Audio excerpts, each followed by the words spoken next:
imagem para falar com vocês, falar um pouco sobre o mergulho. A NAUI, a agência de mergulho americana, né, a primeira agência do mundo, na verdade, a National Association of Underwater Instructors, está fazendo essas chamadas toda noite, às 8 horas, com vários instrutores de mergulho, instrutores da NAUI, né, falando sobre suas especialidades, que é muito legal. Para quem não mergulho científico, mergulho de arqueologia, uma série de pequenos gêneros de mergulho que você pode estar fazendo, que são muito, muito interessantes.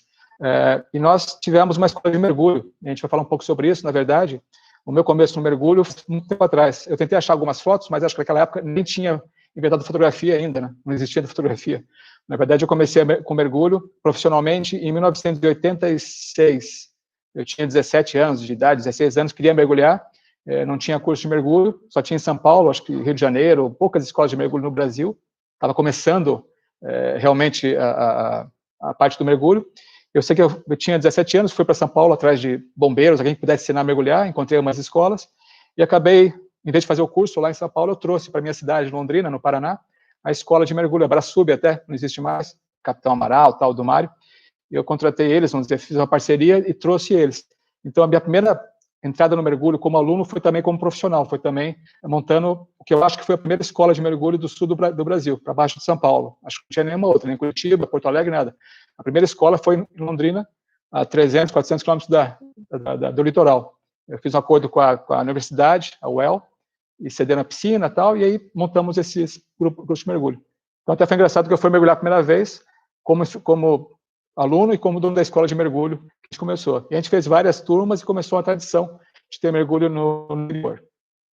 Bom, isso nos levou, viajei pelo mundo, conheci a minha esposa Vera na Inglaterra, a gente viajou bastante por aí, viajamos 6, 7 anos pelo mundo, e no final nós acabamos no Japão. E no Japão eu resolvi fazer curso de mergulho, né, porque como instrutor a gente já mergulhava, com a Vera a gente já mergulhou Mar Vermelho, que é maravilhoso, né, no Egito, em vários pontos do mundo, e a gente eu resolvi tornar profissional realmente, né. E aí fui buscar qual agência seria a melhor agência para poder me inscrever um profissional de mergulho.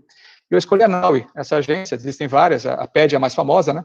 Mas existem várias agências, no Brasil a CMAS, que é uma agência francesa, que veio ao Brasil, era mais forte na época, mas a NAUI eu achei que era mais desafiador. De fato, o curso era muito complicado, era muito difícil na época, tinha uma fama de ser difícil de passar e tal. E talvez por isso eu resolvi fazer a NAUI como desafio. Então, do Japão, eu estava treinando lá, estava trabalhando no Japão, fui para os Estados Unidos, fiquei um tempo nos Estados Unidos e consegui fazer o curso. Até é engraçado, eu fiz o curso com a NAUI, isso foi em 91 me formei como instrutor de mergulho e me tornei o primeiro instrutor brasileiro dessa agência mundial, a primeira agência do mundo, que é a NAUI, né? É uma agência muito bacana, que até hoje eu sou parte como instrutor. Não estou mais ativo, não estou mais aula, já há muito tempo. A última aula que eu deixo foi no Havaí, mas continuo ainda participando, né, sempre da NAUI, que o pessoal convida, eu gosto de estar junto, porque está no sangue ser instrutor de mergulho. Falando um pouco de mergulho, o que é interessante do meu curso, eu fiz na Florida Keys, Estados Unidos, e foi interessante quando eu cheguei lá, o Jornada não sabe dessa história, é interessante, eu cheguei na prefeitura de Marathon, na Florida Keys, na Secretaria de Turismo, da que ficava essa escola, é um college, né, é uma faculdade de mergulho lá, e disseram, não, que local terrível, ninguém passa naquele curso. E, de fato, nós tínhamos, na minha turma, até eu lembro, comentando um pouco sobre a escola de mergulho, quando você tem essa afinidade, quando tu põe afim, quando a gente consegue as coisas, é interessante. Eu tirei a nota máxima nesse curso, né? É um curso longo e, para quem fez o curso de instrutor, sabe que é muito complicado, o resgate, tirar a gente da água, respiração, boca a boca, tal, tirar equipamento, nadar, fisicamente e psicologicamente é muito complicado. E eu tirei a nota máxima não em questão física, mas em apresentação em inglês. E isso deixou muito mal com os alunos colegas, porque como é que você pode, o único estrangeiro da turma, tirar nota máxima em inglês, e a gente nunca tirou uma nota dessa. Então foi engraçado. Em todo caso, a gente estava no Japão e a gente queria mergulhar no Japão. Então montamos uma escola de mergulho no Japão. Você consegue ver no fundo aqui está o Monte Fuji, né? E aqui é um local muito bacana, que muito próximo a Tóquio, mais ou menos 1 hora de distância de Tóquio. Você tem uma península, Izuhanto, que é uma central de mergulho do Japão. Nesse local, por exemplo, no fim de semana, de feriado, chega até 10 mil mergulhadores na água ou na praia. É muito legal. Só que para quem... Também é terrível, né? Quem dá aula de mergulho, chegou a uma época que estava dando curso de mergulho, estava com uma equipe no fundo, uma rodinha, fazendo exercícios, e uma outra equipe de japoneses descendo em cima da gente, porque é tão cheio de gente. Mergulho noturno nesse local, nos feriados, é interessante, porque você via mais japonês embaixo d'água do que peixe, né? Então, muitas lanternas e tal. Mas é um bom campo-escola, um local muito, muito bacana, Izu-Ranto, a península de Izu. E a gente começou, então, a viajar pelo Japão, a Vera e eu, a gente era muito novinho, né? Isso foi em 91, então, né, quando a gente abriu a escola de mergulho lá, Profundo Scuba Diving, e começamos a viajar. E pelo Japão a gente começou a mergulhar em vários pontos para buscar onde levar os alunos, o que fazer de mergulhos. Então foi muito interessante, uma época muito gostosa da nossa vida, mergulhando do outro lado do mundo. E aqui sou eu, aqui bem novo e magro, com uma escola de mergulho, a gente estava aqui até num clube brasileiro que tem lá, dando aula para muita gente. A gente chegou a ter 4 pontos de mergulho no Japão. O que a gente fez, que foi interessante, do ponto de vista de marketing, como a gente era estrangeiro e sabia ensinar mergulho, né? E o japonês adora mergulho, é muito forte lá, inclusive, tradição de mergulho para eles, depende muito da água, do mar. Nós fizemos um acordo com a SRC, era uma rede de escolas, uma rede de loja esportiva que vende material.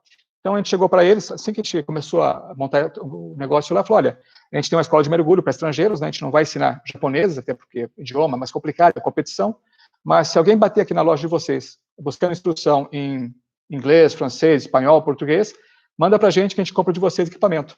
E deu super certo, a gente começou a receber, que era uma rede, tipo a Decathlon, que tem aqui no Brasil, na França, era essa SRC japonesa. Então, batia estrangeiro querendo saber como mergulhar, e vinha para a gente. Então, a gente cresceu bastante rapidamente nossa escola no Japão, e foi um tempo muito gostoso. Aqui tem um pessoal, bons amigos, aqui tem a Lu, o Lacoste, uns amigos nossos que mergulharam desde o começo com a gente, acompanharam. Deve estar até por aí escutando também. Então, a gente teve turmas muito legais. A gente ficou no Japão 3, 4 anos com curso de mergulho. Inclusive, a gente tinha um pacote muito legal, que é uma coisa de aventura, que pouca gente já fez no pacote, quando a gente trabalhava com essa parte de turismo. Nós morávamos perto das montanhas, acima de Tóquio, 2 estados acima de Tóquio, né? Então, quando a gente chegava inverno, não dá para fazer mergulho no Japão só em Okinawa, que era mais caro, a gente ia para as Filipinas mergulhar. O que fazia era, a gente chamava os nossos alunos, né, os turistas, né, os nossos clientes, a gente reunia a nossa casa, que era mais barato, e melhor também com espaço, e, tipo, na noite chegava o pessoal em casa. Sábado de manhã, às 5 da manhã, a gente ia para a montanha, para Hunter Mountain, que era ali perto, uma hora de viagem, subir na montanha e esquiava. Então, a gente começava a esquiar umas 8 da manhã até as 11 da manhã, esquiando na neve. A gente voltava para cá, trocava de roupa, pegava equipamento, ia para Narita, no aeroporto de Narita, embarcava no avião, por causa do fuso horário, chegava às 3 e pouco da tarde nas Filipinas. Às 5 da tarde, a gente fazia um mergulho no pôr do sol. Então, você esquiou na neve de manhã e de tarde, fim da tarde, está mergulhando no trópico no mesmo dia. Então, o pessoal ficava maluco, né? Era uma coisa muito, muito bacana que a gente fazia nesse tempo que a gente estava no Japão com a escola de mergulho. E a vantagem de você estar no Japão com mergulho é que você tem acesso a uma série de coisas interessantes, né? Tecnologias diferentes. A gente chegou a pegar nesse local o pessoal da Tabata, o pessoal das indústrias de mergulho testando equipamentos de madrugada. A gente estava lá, ficava ali no hotel, rodando, e às vezes você via o pessoal de madrugada e testar nadadeira diferente e tal. Esse pessoal da Nissan, dos carros Nissan, eles lançaram naquela época, em 92, um sistema de rebriefer, que era muito bacana, bem assim futurista, né? Chamado Fieno. Acabou ainda não muito certo, mas a gente chegou a experimentar com eles e ajudar a testar esse equipamento de respirar embaixo d'água em que você recicla o ar. Você não é um sistema fechado, como a gente chama, né? Não é um sistema aberto, você respira do cilindro de ar e o ar vai embora, não. O ar volta para o cilindro, passa por um filtro, você respira de novo. Então, você fica muito mais tempo embaixo d'água e não tem aquelas bolhas. Então, os peixes chegam bem perto de você. É muito legal. O rebriefer, né? O respirador que você filtra novamente o ar por causa disso. Então, o Japão tinha essas vantagens, né? Aqui nas Filipinas, a gente pôs uma bandeira lá e um grupo de destemidos mergulhadores, os amigos nossos, os nossos clientes, mergulhando com a gente nas praias lá das Filipinas, que é muito bacana. Isso foi em 94. E uma coisa interessante, né? O mergulho nos deu também uma profissão, outra profissão. Como eu estava no Japão, e no Japão a cada 6 meses tem lançamento de tecnologia, né? Lá era o centro do mundo, agora está indo para a China, mas o Japão sempre foi muito na tecnologia eletrônicos, vermelha de som, tal, microfone embaixo d'água, câmeras que até hoje nem se encontra mais por aí. E começamos a aprender a filmar como brincadeira e como complemento das aulas, que nos levou a essa profissão hoje. A gente faz produção de cinema e TV, porque a gente começou há muito tempo atrás no Japão com o mergulho, filmando embaixo d'água. E falar um pouco sobre mergulho no Japão, acho que umas coisas diferentes, né? Que o pessoal que está acompanhando, eu sei que tem bastante gente que é instrutor de mergulho, pessoal que já tem muita experiência em viagens e tal, mas tem alguns mergulhos do mundo que são únicos, que são fantásticos. Esse aqui é um deles. Isso aqui é uma ilha, Yonaguni, que a gente ouviu falar, umas ruínas submersas, né? Kaitei e Seki. Essas ruínas, elas ficam mais ou menos a 1/3 do caminho entre o Japão e Taiwan, ilha de Taiwan. Então, para chegar lá de Tóquio, leva mais ou menos 2, 3 dias. 2, 3 dias de viagem. Tem que pegar avião, navio, bem complicado. E qual que é a vantagem desse local? Yonaguni é muito bacana, porque ele tem 2 coisas, ou 3 coisas bem fantásticas, né? Uma é que ele tem a maior mariposa do mundo. A mariposa enorme, grande, é a maior do mundo, fica só nessa ilha. Cavalos selvagens, que alguém levou cavalinhos, pôneis que correm pela ilha, que a ilha é bem pequena, você dá a volta nela com um carrinho, a gente pega um carrinho, em 2 horas você dá a volta na ilha toda, né? Bem pequena. Mas você tem um local muito legal, você tem o que eles chamam de Kaitei Seki, ruínas submersas. Em 86, um senhor japonês, que até tem a escola de mergulho, Sawa, nessa ilha, com um amigo nosso, ele mergulhando ali, ele descobriu umas ruínas submersas, que é uma pedra, mais ou menos de 50 metros de comprimento, por 20 ou 30 de largura e uns 30 de profundidade, chega até 30 metros de profundidade. E essa pedra, ela está cortada em ângulos retos. Você consegue ver um pouco do detalhe, parece uma tartaruga.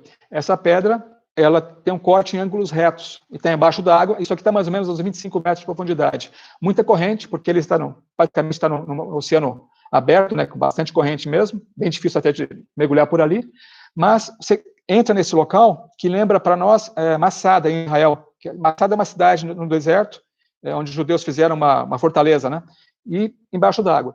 Então, esse é um dos mergulhos mais bacanas que a gente já fez, por quê? Porque é muito misterioso.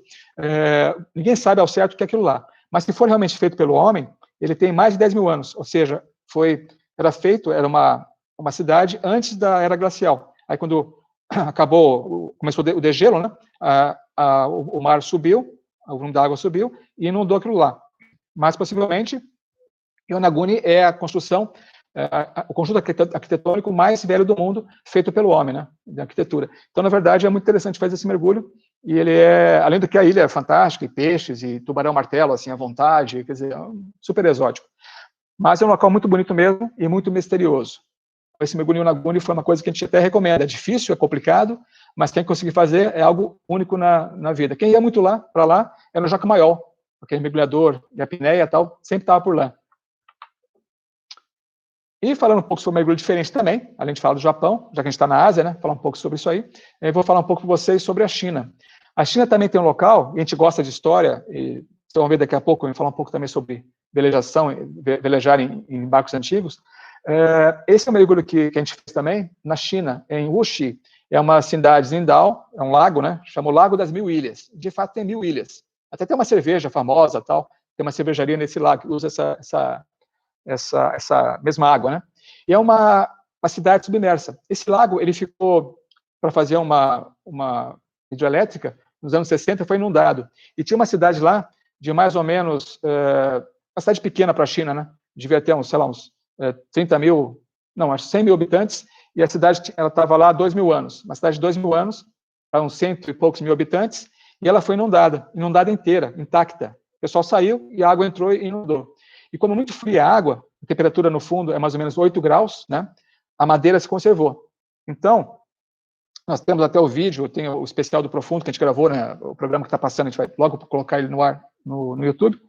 Mas, quando você mergulha nesse local, é muito bacana, também é um mergulho fantástico, por quê?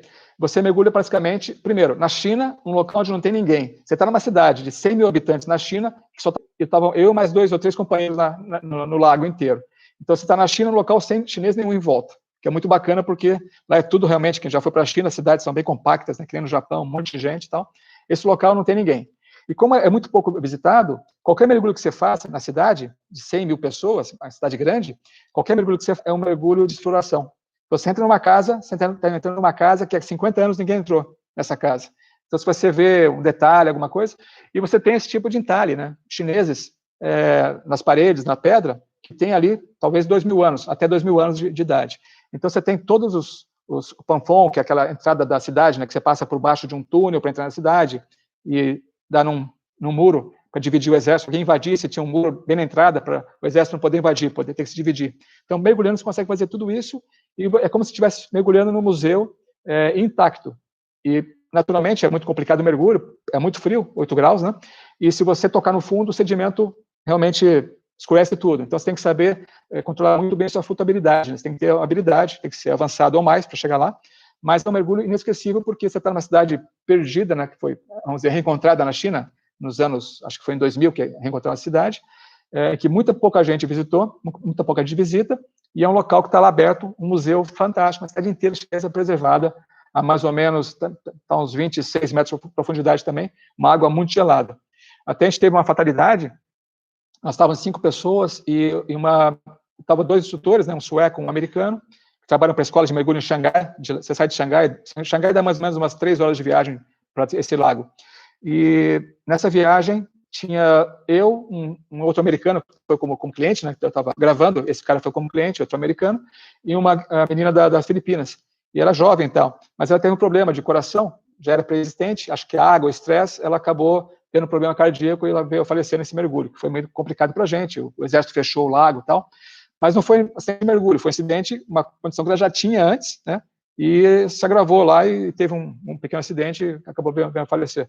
Mas, fora isso, né, que é por isso que tem que estar realmente saudável, tem que fazer exames periódicos, tá? Você vai mergulhar, como qualquer esporte, né? Você pode estar correndo em volta do parque, também tem alguma coisa, a mesma preocupação, você tem que estar sempre em dia com a sua saúde, né? Essa é a parte mais importante. Mas o local tem isso, né? Vocês conseguem ver direito, mas você tem umas estruturas, umas construções em pedra, uns entalhes, que são, assim, realmente fantásticos. Você vê nos museus ou nos templos antigos, e nesse local, está ali só para você. É você, um encontro com a história, né? Aqui tem uns cervos e tal. Então, muito, muito bacana. E toda a parte de telhado, toda a parte de madeira, como foi, sei lá, deve ter uns 100, 200, talvez mais, 300 anos, a madeira está intacta pela temperatura e a profundidade, né? Da água. Então, realmente, é um mergulho fascinante se você puder fazer isso aí. Falando, então, em termos de coisas antigas, né? A gente mergulha, mas a gente tem uma paixão, na verdade, por coisas antigas, por história, né? Então, uma das coisas que a gente usa o mergulho, na verdade, como a gente já falou, né? É para conhecer esses locais diferentes. É você mergulhar no Mar Vermelho, mergulhar em Naguni, no Japão, mergulhar em Wuxi, na China, outros locais que a gente quer ainda visitar, na Índia, no Egito, Mar Vermelho, né, que a gente já foi e quer voltar, porque você tem a chance de estudar a história através desse único, né, método que pouca gente tem, né, nós que somos privilegiados, mergulhadores, de poder respirar embaixo d'água. Isso é uma coisa fantástica, maravilhosa, que a gente tem que realmente valorizar, né? Nós somos poucos em relação à humanidade que tem a capacidade de explorar esses locais fantásticos. Ainda mais numa época como agora, que a gente não pode sair de casa, dá até mais vontade ainda de ir para os locais que a gente, né, tem que fazer uma lista de coisas para você poder viajar. E eu vou falar para vocês um pouco, não sei se está tudo certo, mas às vezes aparece que uma mensagem que está meio dentro da conexão, espero que não esteja cortando muito, pessoal. Em todo caso, vou falar um pouco mais sobre isso. Uma coisa interessante que a gente está vendo aqui é a parte da história, né? E falar um pouco sobre você, essa parte de viagem, o que a gente gosta de fazer, é que a gente usa o mergulho, usa o mar como, vamos dizer, como uma grande forma de explorar. E o que a gente fala um pouco sobre aqui é desse local, ou desse barco, né? Esse é o Eufenícia, é um barco que a gente deu a volta na África, é um barco antigo, esse barco tem mais ou menos uns 10 anos, feito na Síria, mas é um modelo de uma réplica de um barco fenício do ano 600 a.C. E com esse barco a gente deu a volta na África e recentemente, última expedição, demos a volta, fomos até as Américas também. Ali a Vera. Para ver que a Vera tá louca para mergulhar, né? Tá querendo... Aquela criança que fica pondo a roupa de aventura para assistir um filme, é a Vera tentando se preparar para mergulhar, a gente mergulha juntos. Então, a gente confia no outro, com certeza. Em todo caso, voltando a falar do Fenícia, esse é um barco antigo, é um modelo feito de uma réplica de naufrágio, né? Na verdade, do ano 600 a.C., ou seja, tem 2.600 anos de idade esse barco, e com ele a gente deu a volta na África por 2 anos, de 2008 a 2010. Para ter uma ideia, esse tipo de vela, né? Esse vela grande, nós precisamos de 8 homens para suspender, porque nada é elétrico, nada é mecânico, hidráulico, tal, é tudo realmente na mão, né? Então, a gente precisava de 8 homens para poder conduzir esse barco e fazer essa viagem toda. Bom, aqui então, na verdade, é a vela em si. O barco é inglês, o Philip, que é o dono do barco, né, que é meu parceiro, a gente virou sócio nessa expedição, ele é inglês. O barco foi feito na Síria em 2008, demos a volta em todo o continente africano, passando por mais de 20 países, muito interessante, Mar Mediterrâneo primeiro, Mar Vermelho, Canal de Suez, Mar Vermelho, passamos pela Somália toda, damos a volta na Somália, passamos pelo sul da África e todo o Oceano Atlântico, até voltar novamente por todo o Mediterrâneo até a Síria. Começamos na Síria e demos a volta na Síria em 2 anos. E está aqui a Vera de novo, ela pilotando o barco. É um leme, né? Você vê que não tem um leme no meio, como um barco moderno, é um leme lateral. Então você pilota ele fazendo esse esforço como se fosse um barco, um leme, um remo, né? Grande que fica na água pela lateral do barco. Então essa é a parte interessante dessa expedição antiga. A gente teve voluntários, mais ou menos 50 pessoas de 15 países em vários trechos da viagem, nesses 2 anos de circunnavegação da África, né? Aqui o mar começando a ficar crespo, né? Aqui é na África do Sul, passando pelo Cabo da Boa Esperança. Até lá a gente teve aquela vela grande, 1 tonelada, ela rasgou meio. Tal era a pressão da água nessa parte que é muito complicada, os oceanos se encontram e tal. Mas a gente não teve nenhum acidente, ninguém teve nada. O que a gente fazia sempre, a gente mergulhava, né? A gente ia para a água, eu principalmente adorava estar na água, até para sondar. E essa é uma coisa interessante. Quando você está numa expedição de mar, quando você navega, e nós navegamos, a gente morou 12 anos a bordo de veleiro, a Vera e eu, né? Nossos barcos, tá? A gente morou por 12 anos velejando por aí. E quando você vai para um projeto desses, de mar, é muito legal você ter a habilidade de mergulhador, ainda mais quando é instrutor, no meu caso, da NAUI, porque você acaba tendo um valor a mais, né? Eu estava fazendo documentário, era o sócio da expedição para fazer documentário, mas qualquer coisa que tinha que fazer embaixo d'água, tipo reparo no leme, algo que pegou, resgate, salvamento no barco, eu era responsável por ser, naturalmente, instrutor de mergulho, né? Isso dá a oportunidade de fazer vários mergulhos e era muito bacana, no meio do oceano, você poder fazer essas saídas do barco e dar os mergulhos. E sempre tinha os tubarões acompanhando. A gente não caçava tubarão, naturalmente, a gente não caça, né? Esse tipo de animal, eles são muito caçados, infelizmente, muitas espécies estão indo para a extinção, mas a gente preserva ao máximo, e se a gente pescava, a gente realmente pescava, porque no mar, proteína fresca é o peixe, né? Mas pegava o tubarão, a gente devolvia ele para a água. Aqui está eu numa calmaria, fora do barco, no botinho, fazendo uma filmagem do Fenício. Aqui no meio do Oceano Índico, numa travessia que a gente levou, na verdade era para ser 2 semanas, né, de Oman, Salalah em Oman, era para chegar em Zanzibar, 2 semanas, mas como teve muito ataque pirata, isso foi em 2009, né, a gente foi recebendo os relatórios de ataques piratas por satélite, então a gente ia saindo mais e mais para o leste, fugir dos piratas. Levamos, em vez de 2, 8 semanas a bordo, ficamos sem água, tem todo um trama. Está passando também a série no canal, a gente está colocando a série toda, 24 episódios, vocês vão poder acompanhar se quiser pelo nosso canal aí, o Desafio Fenício, nessa série dessa viagem. E nós tínhamos muita gente interessante, a gente passou por, como eu falei, 15 países vieram, né, voluntários a bordo, então tinha tudo que é tipo de gente, americano, russo, inglês, francês, alemão, teve, sei lá, tudo que é tipo de gente, indonésios, pessoal de Oman, de Iêmen, muita gente, muitos árabes, né, que é um barco Fenícia, onde ficava o Líbano e a Síria, né, então é um barco basicamente árabe a história, então a gente tinha gente, e quando a gente navegava, por exemplo aqui, essa travessia pela Somália, a gente estava com 5 navegadores de Oman.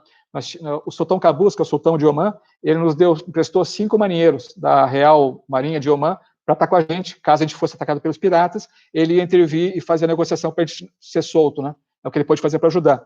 Então nós tínhamos dessa parte o Philip Bill, que é o inglês, o capitão, o Nicholas, sueco, eu, brasileiro, 5 marinheiros de Oman e 3 indonésios, os 8 eram muçulmanos. Então todo dia eles rezavam 5 vezes por dia até se nos custou um pouco d'água, porque eles têm que se lavar antes da água, tal, teve um certo trauma a bordo, você pode ver na série, a gente quase ficou sem água por causa disso, mas controlamos a situação e continuamos dando a volta na África. Aqui uma coisa interessante, uma coisa do mar que é muito bacana, quando você atravessa pela primeira vez a linha do Equador, quem nunca atravessou é batizado. Então o Felipe aqui se vestiu como Netuno, né? Pôs lá uma máscara de cartolina, e fez o batismo do Nicholas, que nunca tinha passado pelo Mediterrâneo, pelo Equador, né? Então, tradicionalmente você joga uma comida, pega um ovo, quebra a cabeça. Como a gente estava com pouca comida, a gente pegava o mesmo ovo e fazia que quebrava, mas guardava para comer, porque a gente não podia desperdiçar comida nesse momento. Mas a gente fez um batismo simbólico para eles atravessarem o Equador. E depois de 2 anos de viagem, né, em que, de novo, as minhas habilidades como mergulhador vieram muito a ser usadas durante esse trajeto todo, não só para filmar embaixo d'água, mas também para reparar o barco, né? E um barco desse de madeira faz muita água, tem muitos problemas, e vai quebrando, a gente tem que ir arrumando. Então, como mergulhador, foi ótimo estar podendo colaborar com a expedição. Depois de 2 anos de viagem, nós chegamos no Líbano e na Tunísia. Desculpa, na Síria, na volta, né? Passamos pela Tunísia e tal. Mas chegamos no Líbano e depois na Síria, que foi onde o barco foi construído e onde saiu a viagem. E a gente teve uma recepção de heróis, né? Foi muito bacana porque nós levamos a cultura síria, né? Dando uma volta na África, 2008 a 2010, e foi o evento mais televisionado da história da Síria, até começar a guerra, né? Essa guerra civil que está até hoje. Mas a parte interessante foi que em cada porto que a gente chegava no Líbano, a gente passou por quase todos os portos principais do Líbano, e na Síria, na pequena ilha de Arwad, no sul, a gente foi recebido como heróis. Então foi muito, muito interessante essa experiência, né? E nos levou depois, agora falar um pouquinho mais sobre o que a gente acabou de fazer, com o mesmo barco, depois de 10 anos, né? Aquela acabou em 2010, e agora em 2019 nós fizemos outra viagem com o mesmo barco. Nós levamos o barco da Tunísia, no norte da África, até os Estados Unidos. Então esse aqui é o nosso barquinho no meio do oceano, dá para ver como ele é pequeno, você imagina o tamanho do Atlântico, né? Que é enorme, e nós aqui, oceano bem pequeno, fazendo uma imagem dessa com drone, que é sempre maravilhosa tecnologia hoje em dia, fizemos uma grande viagem. Então, basicamente, a gente saiu da Tunísia em setembro, no final de setembro de 2019, ano passado, e por 5 meses navegamos em direção ao oeste. A intenção nossa é provar que os antigos fenícios, muito antes de Cabral ou de Colombo, tinham capacidade de atravessar o oceano e chegar até as Américas. Para quem não sabe, os fenícios eles são muito importantes para a gente porque é o povo que nos deu o alfabeto fonético que a gente usa, as 24 letras, né? Cada uma tem um som, vem dos fenícios. O nome Europa, por exemplo, continente, é uma princesa fenícia. O seguro, quem inventou foram os fenícios. Tipo, 10 capitães de barco iam para o mar, se um afundasse, os outros 9 pagavam o barco para ele. Então, era o seguro que eles inventaram. E eles levaram o vinho, o óleo de oliva para todos os outros países, né, do Ocidente. Eles eram do Líbano e da sul da Síria e Líbano, e levaram toda essa tecnologia do vinho e tal para o Ocidente. Então, eles foram grandes navegadores. E tiveram colônias, 300 colônias, todo ao redor do Mediterrâneo. Então, um povo muito importante, muito esquecido, que quase, inclusive, quem gosta dessa história, Hannibal, né? Hannibal, o grande general de Cartago, fenício, ele quase acabou com Roma. Chegou aos portões de Roma e quase, por coisa política, ela briga entre o Senado deles, há 2 mil anos já tinha essa bagunça lá também, eles chamaram ele de volta, porque ele ia ficar muito poderoso se ele conquistasse Roma. Aí os senadores de Cartago falaram, não, volta para cá, não deixa ele invadir Roma não, que senão vai ficar muito poderoso. Voltou para Cartago, tiraram ele do ataque, somente com ele. Bom, e aqui é interessante, nós fizemos um convênio com nós fizemos um convênio com a ONU, Meio Ambiente, né? Eles têm uma campanha muito bacana chamada Clean Seas, Oceano Limpo, em que eles estão monitorando o nível de plástico, de lixo nos oceanos do mundo. Então, como a gente estava com um barco que deslocava muito lentamente, né? A gente andava 2, 3 nós, né? Todo esse período da África até a América, com a ONU, eu fui responsável por esse acordo com eles, e todo dia eu pegava um exemplo, uma amostra de água, né? A 1 metro de profundidade, e a gente está agora medindo, até a Unicamp ia fazer com a gente agora, mas por causa da pandemia a gente vai ter que esperar um pouco, mas a gente vai estar publicando todos esses resultados de quantas partículas ou micropartículas de plástico se encontram naquela amostra de água durante todo o trajeto diário entre a Tunísia, né, na norte da África, até a Flórida, nos Estados Unidos. E aí a gente vai ter um exemplo de como isso está sendo poluído, porque, na verdade, toda vez que você lava roupa sintética, toda vez que você, sei lá, usa uma garrafa de refrigerante e vai para o lixão e acaba sendo triturada, ou mesmo se perde por aí, tudo isso vai acabar no oceano. Tudo que a gente joga de lixo vai para o oceano. E o que acontece? Isso vira micropartículas, gasto, corroído e tal, isso estão na água e os peixes estão comendo. E nós comemos o peixe, então nós estamos nos contaminando com micropartículas de plástico. E ninguém sabe exatamente o nível que está isso, mas é elevado. Então, essa nossa pesquisa, no Fenícia, vai ajudar um pouco a ONU, a Meio Ambiente, a mapear isso, né? E também a gente teve muita matéria nos Estados Unidos, muita matéria na África, na Europa, também para as pessoas começarem a se preocupar, porque a gente não pode continuar nosso estilo de vida, como a gente leva até hoje em dia, porque isso está chegando num nível sustentável. Não só o que a gente faz aqui, joga o lixo aqui, esse lixo que jogou vai chegar no oceano. E depois você come ele no formato do peixe, né, destrói o oceano, mas você também come e você também está se contaminando. Então ninguém sabe onde isso vai parar. Então a gente pôde fazer essa campanha, participar da campanha da ONU e ajudar um pouco a tentar mapear e pensar em soluções para um oceano, para um mundo melhor para a gente, ainda mais quem mergulha, né? Você não quer ter mergulhar num monte de plástico, você quer ver peixe, não quer ver plástico no meio do oceano. Bom, aqui, só interessante, nosso banheiro de bordo, a gente não tinha banheiro dentro, um barco antigo, primitivo, então é o banheiro que a gente usava para tomar banho, fazer todas as necessidades, ficar fora do barco. Mas o mais gostoso, naturalmente, era isso, né? Você poder parar o barco, às vezes, e poder mergulhar. Geralmente, por um tipo de reparo que você tinha que fazer, você mergulhava no meio do oceano. E tem umas coisas muito legais, né? Isso aqui, não sei se está bem direito, mas isso aqui é uma baleia piloto. E quando eu estava reparando o leme, uma ocasião no meio do Atlântico, chegaram, o pessoal começou a falar, tem um monte de baleias ali e tal. Começou a chegar realmente umas 30 baleias piloto aproximadas do barco. E elas vinham, porque é curioso, o barco de madeira e tal, elas vinham ver que era o barco. E eu saí um pouco atrás delas para filmar, tal, com a câmerazinha na mão. E chegando perto delas, uma baleia piloto, devia ser o líder, né? Parou e virou e ficou me encarando. Então foi muito legal esse encontro, porque ele olhou uns 30 segundos, foi bastante tempo, ela ficou me olhando, curiosa, tipo, o que você está fazendo no meio do oceano? Você que não é adaptado para cá, né? Falei, não, calma, sou instrutor da nau, eu posso estar aqui e tal. Mas aí ela olhou por 30 segundos, depois virou e continuou tranquilamente mergulhando. Não sentiu uma ameaça, né, que eu ofereci ameaça. Mas eu cheguei assim uns 3 metros dela, né, não mais que isso, né, para respeitar realmente o animal. Mas é muito bacana esse tipo de encontro que você leva para o resto da vida. Você nunca vai esquecer um encontro com um animal desses no meio do oceano. E rapidamente a gente passou depois que a gente saiu da Tunísia, né, só para acabar essa parte, passamos pela Argélia, passamos por Cádiz, na Espanha, né, onde saíram os portugueses, passamos por Tenerife, né, já é fora ali da costa do Mediterrâneo, né. Em Tenerife tem o Museu do Thor Heyerdahl, museu Conchique, né, ele tem umas lendas de quem esteve nas Américas antes de Colombo e Cabral, é um museu muito interessante, a gente pôde visitar e fez também uma parceria com eles nessa parte de pesquisa arqueológica. E chegamos, depois de 39 dias, Tenerife, chegamos ali em Santo Domingo, República Dominicana. Isso já foi agora Réveillon. A gente passou Réveillon chegando com o nosso barquinho no clube de oficiais e tal. E a gente ficou lá por algumas semanas. Aqui também é no Marrocos, Essaouira, Marrocos, né, que a gente fez uma parada também antes disso. Até chegar na Flórida, nos Estados Unidos. Na Flórida a gente teve uma recepção de heróis também, né, porque é bacana. A gente foi o primeiro barco fenício a chegar em 2.500 anos, ou talvez o primeiro barco a chegar, né, caso os feitos não tiveram lá antes, nós fomos o primeiro. Então, acho que fizemos uma recepção muito bacana. Isso aqui é a Coral Ridge, um yacht club que a gente ficou lá um mês, mais ou menos agora. E a gente acabou a viagem agora em fevereiro, um pouco antes da pandemia, a gente conseguiu voltar ao Brasil. Então, foi uma viagem muito interessante. E, de novo, para por que do mergulho? Quando você mergulha, você tem essa habilidade, esse interesse com o mar, possibilita, no nosso caso, uma série de produções. Nós estamos fazendo agora, com esse trabalho com produções de cinema interessantes em Hollywood, tem a ver com o oceano, vão ser feito em bar, vai ser eu, a Vera, a gente não consegue estar fora, né? Então a gente vai querer também estar participando disso, e poder mergulhar e poder interagir com as criaturas do mar, né, e poder realmente desfrutar desse mundo maravilhoso que é o mundo submarino, nos propicia uma forma de estar profissionalmente também interagindo e levar valor às nossas produções, né? Essa parte de água é muito interessante. E uma coisa que a gente está fazendo agora direto, na pandemia, a gente está publicando nosso programa de mergulho, a gente tem o Profundo Scuba Diving, até porque é interessante a história do mergulho, do programa de mergulho, como a gente gosta muito de mergulhar, o que a gente mais gosta de fazer assim, né, fora viagem para mergulhar, etc., mas o que a gente mais gosta de fazer, então a gente, como tem a produtora, por que não fazer um programa de mergulho? E tem poucos por aí, infelizmente. Então fizemos um programa que explica, ou que mostra, assim, de uma forma assim, bem tranquila, como é que são as operações das escolas de mergulho. Então, a gente vai no local, mergulha, mostra os pontos mais bonitos, uma coisa de um dia.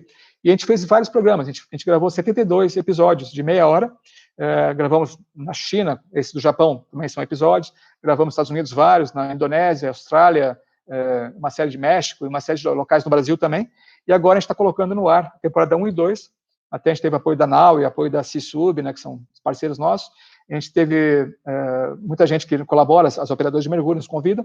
Então, a gente está pondo agora na internet, todo dia, toda sexta-feira, hoje foi no ar, um episódio que já foi passado na televisão. A gente passou já em 3 ou 4 canais de televisão por assinatura. O pessoal alguns deve ter até visto e seguido o programa, né? A gente recebe muita gente, até gente que não mergulha, que gosta do que a gente mostra de fundo do mar, da operação de turismo submarino.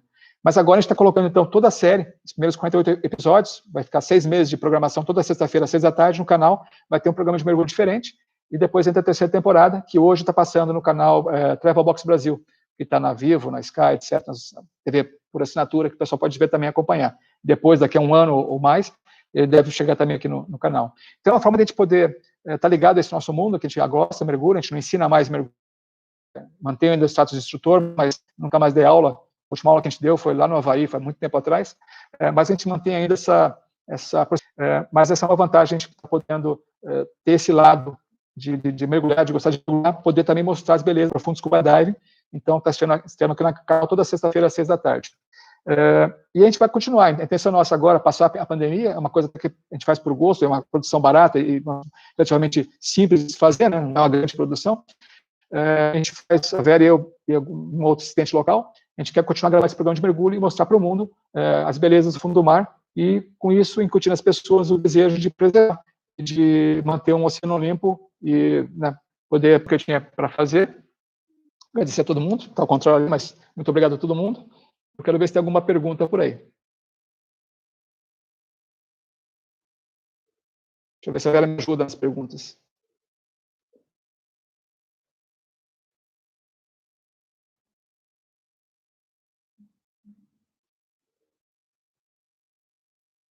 Dando uma lida rapidamente aqui, pessoal. Bom, muitos comentários, bastante gente interagindo, muito legal. A Vera quer falar alguma coisa? Tá. Já estamos chegando a 40 minutos, é mais ou menos esse tempo da palestra mesmo. A gente está 45 minutos no ar, 40 minutos de palestra. E a Vera voltou aqui com o desejo de mergulhar. O que a gente vai fazer, a gente promete fazer, assim que acabar a pandemia, a gente vai estar retornando e escolhendo locais de mergulho no mundo para mostrar para vocês. A gente quer continuar a gravar.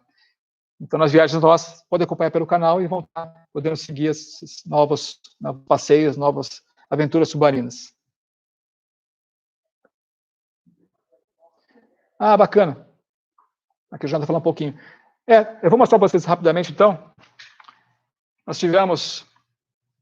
Tem umas cenas aqui interessantes. Essa aqui é a sede da NAUI. Bom, falar um pouco da NAUI, a agência de mergulho que eu faço parte. Né? Como eu falei, eu sou o primeiro instrutor, em 1794, acho que hoje está em 60 mil, mas em todo caso, nós tivemos a chance de gravar a 70ª temporada de mergulho do Profundo Scuba Dive, né? Que vai ao ar, está no Travel Box e vai só daqui a um ano no nosso canal, porque né, eles têm exclusividade por enquanto, exclusivas desse canal de TV, do Travel Box Brasil, mas a gente teve a chance de poder fazer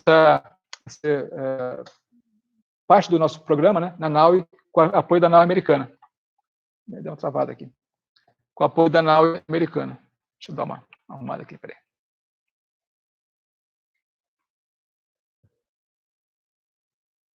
Liberou aqui. Então é interessante porque a gente pode visitar muitos locais dos Estados Unidos, porque você pensa sempre em Disney, sei lá, que o pessoal vai de férias nos Estados Unidos, não pensa em mergulho. Mas você tem uns locais muito bacanas que as pessoas podem acessar e mergulhar, no Caribe, nos Estados Unidos mesmo, que você tem acesso a animais marinhos, como, por exemplo, os manatis, né, o peixe-boi, em Crystal River, que a gente está mostrando no programa. Então, a gente tenta sempre dar vamos dizer, uma forma de você interagir com a água, com as pessoas que fazem parte do mergulho, e também interagir com animais marinhos, de uma forma assim possível. Para quem viaja, por que não fazer esse mergulho? E o bacana é o seguinte, muita gente gosta, muita gente faz mergulho e usa como passaporte para viajar. Por quê? Porque você te dá vamos dizer, uma desculpa, ou te dá um impulso a mais para você conhecer um local, como o Mar Vermelho, como, sei lá, o Caribe, várias ilhas, vários locais, mesmo a costa americana, a costa brasileira, nosso Nordeste, aqui mesmo, Cabo Frio, tem locais fantásticos aqui, né, em Rio de Janeiro, mesmo em São Paulo, Laje de Santos, que você não iria se você não fosse um mergulhador. Então, mergulhar te deixa mais ativo e te dá essa vontade de você estar podendo viajar e podendo conhecer o mundo e aproveitar quanto o mundo é belo, né? Porque você não sabe quando você vai ter que ficar em casa trancado, né, por muito tempo. Então, enquanto puder, quando poder voltar novamente a viajar, aproveite, né? Vamos viajar esse mundo todo. E aqui, então, só mostrar, essa aqui é a sede da NAUI americana, que foram grandes parceiros nossos. Até interessante, eu me formei em 91 como instrutor de mergulho, e o meu calouro, né, na mesma escola do House Dive Center, ele se tornou, e estava com a gente aqui, daqui a pouco ele aparece, o presidente da NAUI Mundial. Então, a gente foi mergulhar juntos em vários mergulhos, né, o Dave, um cara muito bacana. E ele é calouro meu da House Dive Center. E a NAUI tem essa peculiaridade, né, é uma escola de mergulho, uma associação de mergulho, que os instrutores, eles são associados, né, não é uma empresa, vamos dizer assim, é uma associação sem fins de lucro, nos seus membros. Então, de repente, um brasileiro pode ser o líder mundial da NAUI daqui a um tempo. Então, é interessante saber que um calouro meu, mas ele foi escolhido, ele foi, por muito tempo, o líder da NAUI, né?